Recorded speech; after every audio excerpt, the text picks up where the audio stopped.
Difficile de ne pas les remarquer. Avec leur couleur vert pomme ou orange, ces nouveaux vélos envahissent progressivement les rues de Paris et commencent à séduire des utilisateurs, les jeunes notamment. Il y en a partout, du coup il n'y a pas besoin de s'arrêter à une borne pour en récupérer un. On va en trouver un dans n'importe quel coin de rue et on a tous les vélos répertoriés sur l'application. Et pareil pour le déposer, on le dépose n'importe où, là, comme là il n'y a pas de borne et je peux le déposer ici. Car à la différence du Vélib, cher à la ville de Paris, ces nouveaux vélos venus d'Asie pour la plupart fonctionnent sans abonnement. Il vous faut juste une caution actuellement en promotion entre 5 et 15 € pour les deux opérateurs déjà installés et puis télécharger une application sur son mobile. Je viens d'allumer l'appli Obike. D'abord, elle m'a permis de localiser le vélo. Donc là, j'ai trouvé celui qui m'intéressait. Et là, je suis en train de le déverrouiller. Donc là, j'ai juste à scanner le QR code qui se situe sur le guidon du Obike. Voilà. Et là, le cadenas va s'ouvrir.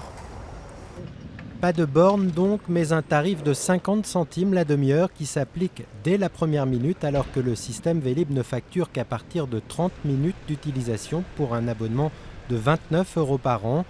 Et surtout, les amateurs de bicyclettes le disent, des vélos low cost fabriqués en Chine qui ne permettent pas de trop longues distances. Il y a une seule vitesse, donc des fois c'est vrai qu'on se traîne un peu sur la route pour être cash. Et alors que Vélib, c'est vrai que les vélos étaient plus performants. Installés à Paris depuis mi-octobre, les quelques 2000 vélos verts de Gobi Bike revendiquent plus de 70 000 utilisateurs en un mois. Arrivé dans la foulée, Obike dit avoir déjà déployé plus de 600 vélos.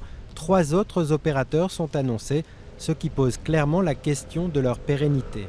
Il y a de la place pour plusieurs opérateurs, c'est le cas des VTC par exemple, c'est un marché très similaire qu'on peut comparer. Il y a plusieurs opérateurs de VTC aujourd'hui, il n'y a peut-être pas la place pour 10, 12 opérateurs de vélos en libre service comme il y a aujourd'hui, comme c'était le cas des VTC.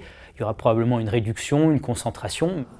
Car cette multiplication des offres profite actuellement des déboires de Vélib, contraints de fabriquer de nouvelles bornes et de nouveaux vélos pour cause de changement d'opérateur. Mais début janvier, les vélos sans bornes devront faire face au déploiement de plus de 20 000 nouveaux vélos de la mairie de Paris.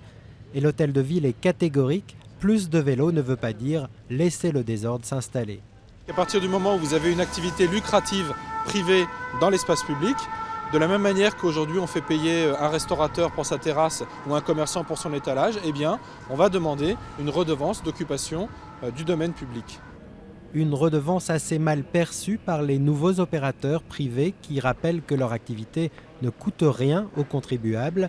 La mairie, elle, redoute au contraire de devoir très vite assurer les frais inhérents à ces nouveaux vélos, certes sans borne, mais un brin envahissant, à l'image de ce qui se passe dans certaines villes d'Asie notamment.